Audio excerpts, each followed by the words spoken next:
This video is sponsored by V-Guard. और मैंने प्रधानमंत्री को सुना, आपने भी सुना होगा, प्रधानमंत्री कह रहे हैं कि 3 राज्यों की ये जो हैट्रिक है, एमपी, छत्तीसगढ़, राजस्थान, ये 2024 के हैट्रिक का संदेश है। अग्री करते हैं आप इससे? देखिए, प्रधानमंत्री भाषण दे रहे हैं और भाषण में सुंदर बात कहने का हर एक को हक है, और आज वो जीते हैं तो खासतौर पे अच्छी बात कहना और विश्वास बढ़ाने का हर एक का नेता का अधिकार भी है और उसका कर्तव्य भी होता है। पर उस बातों को गंभीर हम न माने। मुझे विश्वास है 2018 में उन्होंने ये बात नहीं कही थी कि 3 राज्यों में अब हार गए तो अब हम लोकसभा में भी हारेंगे ही। वो बात कौन नेता कहता है? तो इसलिए ये 3 राज्यों का चुनाव निश्चित ही लोकसभा चुनाव में बदलेगा, ये मानने का तो कोई आधार नहीं है।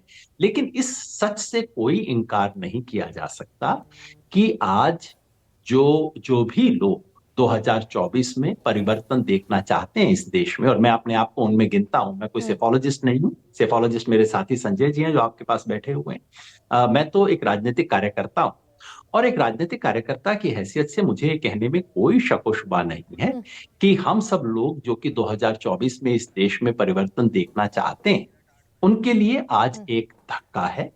तो मैं हैरान भी हूं, निश्चित ही थोड़ा मायूस भी हूं, लेकिन ऐसा कभी भी झटका लगता है तो उससे सीखना चाहिए, सबक सीखने चाहिए, बजाय कि जनता को दोष देना है, इस तरह की उटपटांग बातें करना। हमें सीखना चाहिए, और मेरा यही विश्वास है कि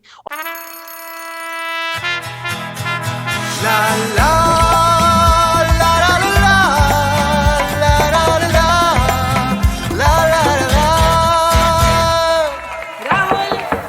राहुल तन के साथ मन को जगाओ वी-गार्ड वाटर हीटर्स के संग। वी-गार्ड। और थोड़ा बारीक विश्लेषण करना चाहिए। देखिए, तेलंगाना में बीआरएस हार गई, उससे हम ये निष्कर्ष निकाल लें कि बीआरएस की सरकार भी बुरी थी, अनपॉपुलर भी थी, जनता ने धक्के मार के निकाल दिए, बात सच नहीं है। हाँ। जनता में केसीआर लोकप्रिय थे, आखिरी दिन तक लोकप्रिय रहे। केसीआर की सरकार के बारे में लोग आमतौर पे अच्छी बातें कहते थे कि देखो, इन्होंने इंफ्रास्ट्रक्चर दिया, इन्होंने बिजली दी, इन्होंने पानी दिया, कुछ योजनाओं में डायरेक्ट पेमेंट किया, लेकिन कहते थे बस अब हो गया ना, 10 साल हो गए। अब जो इन्होंने बहुत बड़े वायदे किया काम, लेकिन फेंका बहुत ज्यादा। तो लेकिन अब ठीक है, अब कोई विकल्प हो तो देंगे। कांग्रेस विकल्प के रूप में सामने आई, और कांग्रेस ने दिखाया कि वो 30% से नीचे गिरने के बाद भी उठ सकती। तो ये कांग्रेस ने हारी हुई बाजी जीत के दिखाई। लेकिन योगेंद्र जी, दूसरे राज्यों में वो जो कांग्रेस 10 साल की एंटी इनकम्बेंसी केसीआर के साथ थी, वही 18 साल की एंटी इनकम्बेंसी शिवराज के साथ थी। ये तस्वीर भी जरा क्लियर करें कि जो फॉर्मूला उधर तेलंगाना में चल गया कांग्रेस का, एमपी में क्यों नहीं चल पाया? जी, मैं वही कह रहा था कि एंटी इनकम्बेंसी इसलिए बहुत ही एक लेजी सी एक्सप्लेनेशन है, बिना सोचने वाला, क्योंकि जब चल जाती है तब हम कहते हैं एंटी इनकम्बेंसी थी, 5 बार नहीं चली तो कोई बात नहीं, नहीं चली। एंटी इनकम्बेंसी अपने आप में कुछ भी एक्सप्लेन नहीं करती। अगर किसी परिस्थिति विशेष में लोगों को लगता है कि हाँ, ये बेहतर विकल्प हमारे सामने है, तब जाके किसी और को चुनते हैं। तो मध्य प्रदेश में शिवराज सिंह चौहान के बारे में मेरा अपना घूमने पे सेंस था।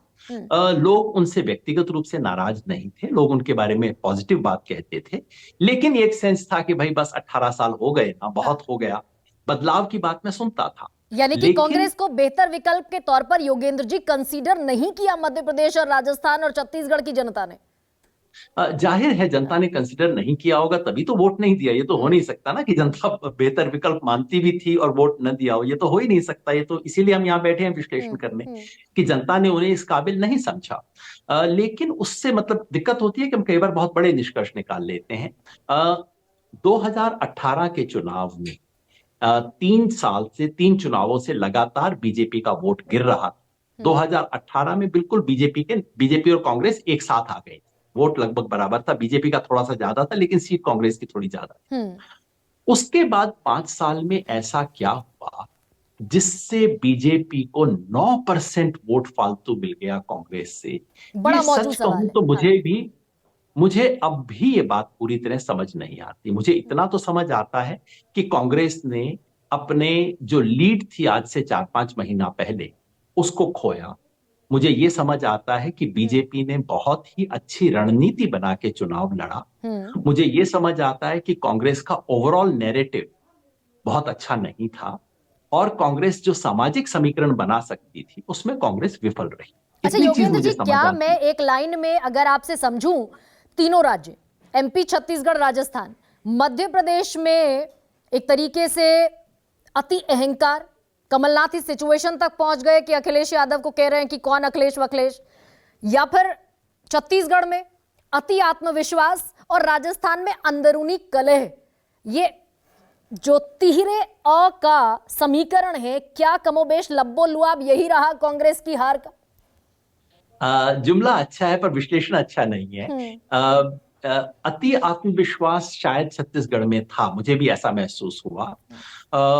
कांग्रेस का, कमलनाथ जी का जो अखिलेश जी के बारे में कहना था वो बहुत समझदारी की बात नहीं थी, उससे नुकसान हुआ होगा। हालांकि आप जैसा जानती हैं समाजवादी पार्टी और ये सब बहुत ही छोटे उसमें कारक रहे थे। मध्य प्रदेश का असली मामला गठबंधनों का था ही नहीं, ठीक है, मध्य प्रदेश में। और राजस्थान में अगर अंतर्कलह कोई कारण होती चुनाव का तो बीजेपी को हारना चाहिए था, क्योंकि बीजेपी के अंतर्कलह, देखिए अब हम चुनाव के बाद विश्लेषण कर रहे हैं और थोड़ा ईमानदारी से बात होनी चाहिए। सच बात यह है कि राजस्थान में बीजेपी की अंतर्कलह कांग्रेस की अंतर्कलह से 4 गुना ज्यादा थी। बीजेपी के ज्यादा रेबल कैंडिडेट थे, कांग्रेस के कम रेबल कैंडिडेट थे। अगर अंतर्कलह से होना होता तो वो होता ना। मैं समझता हूं कि कुल मिला के, जैसे मैंने कहा तेलंगाना में कांग्रेस ने हारी हुई बाजी जीत ली, उस तरह से इन राज्यों में कांग्रेस ने जीती हुई बाजी हार। ये बाजी कांग्रेस जीत सकती थी, तीनों राज्यों में संभव था, लेकिन कई अलग अलग कारणों से कांग्रेस वो नहीं कर पाई और वो इसलिए उससे सबक सीखने का अब वक्त है। नहीं, अगर मैं योगेंद्र जी वही कारण एक बार बता दीजिए कि कांग्रेस के लिए ये क्यों गेम पलट गया पूरी तरीके से। छत्तीसगढ़ में तो किसी एग्जिट पोल तक ने नहीं कहा कि भूपेश बघेल हार रहे हैं। राजस्थान और मध्य प्रदेश में फ्लिप फ्लॉप की संभावना थी, छत्तीसगढ़ तो क्लीन स्वीप नजर आ रहा था। तो what are the reasons behind this? Chhattisgarh में मुझे जरूर लगा एक तरह का जरूरत से ज्यादा आत्मविश्वास, और केंद्रीय नेतृत्व ने भी लगभग मान लिया था कि अरे ये तो जीते हुए हैं, इसके अंदर बहुत ज्यादा एफर्ट लगाने की जरूरत नहीं। और बीजेपी के बारे में इतना जरूर कहना चाहिए कि बीजेपी हर चुनाव में पूरी तरह से जान लगा के लड़ती है उस चुनाव को, कभी भी कॉम्प्लेसेंसी मुझे दिखाई नहीं देती बीजेपी के अंदर। ये बीजेपी का एक बहुत बड़ा गुण है और कांग्रेस का बहुत बड़ा दोष है। छत्तीसगढ़ में जो फर्क हुआ वो इतने से हो सकता है, राजस्थान में जो हुआ वो बिल्कुल एक अलग कहानी। राजस्थान में वैसे अशोक गहलोत 2 बार अच्छी सरकार चला के चुनाव बुरी तरह से हार चुके हैं। इस बार उनकी सरकार ने कुछ वाकई बहुत अच्छी घोषणाएं की थी और उन्होंने इस बार एक और परिवर्तन किया कि अपना प्रचार वगैरह काफी करने की कोशिश की। और जैसा मैंने तेलंगाना के बारे में बोला, उस तरह से राजस्थान में भी कोई सरकार के विरुद्ध एंटी इनकम्बेंसी नहीं थी। लोग चीफ मिनिस्टर से खुश थे, सरकार से खुश थे। नहीं, ये लेकिन योगेंद्र जी एक फैक्टर यहाँ पर ये भी आता है कि अशोक गहलोत के खिलाफ नाराजगी नहीं थी, लेकिन उनके जितने कैबिनेट मिनिस्टर्स थे, उनके विधायक थे, जिन्हें अंत में उन्होंने अपनी जिद में टिकट दिलवाया, शांतिलाल धारीवाल से लेकर सबको, उनके खिलाफ नाराजगी थी। और आपने मेरे मुंह से शब्द छीन लिए। मैं यही कह रहा था कि सरकार और मुख्यमंत्री के खिलाफ गुस्सा नहीं था, लेकिन बहुत सारे सिटिंग एमएलएस के खिलाफ गुस्सा था।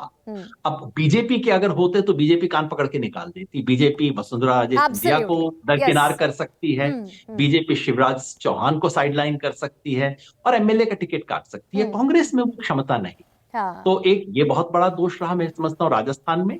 और दूसरा जो एक बहुत बड़ी भूल है राजस्थान में, वो ये कि 2 पार्टियों से गठबंधन बिल्कुल हुआ पड़ा था और बेहद जरूरत थी। एक थी सीपीएम जो 5 सीट के अंदर नुकसान पहुंचा रही है, और दूसरी थी भारतीय आदिवासी पार्टी जिसने 17 सीटों पे लड़ा और कांग्रेस को कम से कम 11 सीट का नुकसान करवाया। 5 सीटों पर तो मुझे लगता है 5 या 2 सीटों पर तो जीत गई है, शायद 3 पे जीते, थोड़ा आंकड़ा बदल रहा था। 3 पे खुद जीते हैं और 8 पे उन्होंने कांग्रेस को हरवाया है। और ये कांग्रेस को पता था कि ऐसा होगा, ये कोई अनजान बात नहीं है, ये बिल्कुल वेल नोन चीजें थी। उसके बाद भी पार्टी ये जानते हुए कि चुनाव कड़ा है, ये जानते हुए कि ये पार्टी से अलायंस जरूरी है, ये जानते हुए कि वो पार्टी अलायंस करना चाहती है। ये कोई बीएसपी नहीं थी जिसके साथ अलायंस करना असंभव, ये कोई आरएलपी नहीं थी जिसके साथ अलायंस करने में बहुत मशक्कत करनी पड़े। ये दोनों पार्टियां चाहती थी कांग्रेस के साथ अलायंस करना, उसके बाद नहीं हुआ। अब BJP This video is sponsored by WeGuard.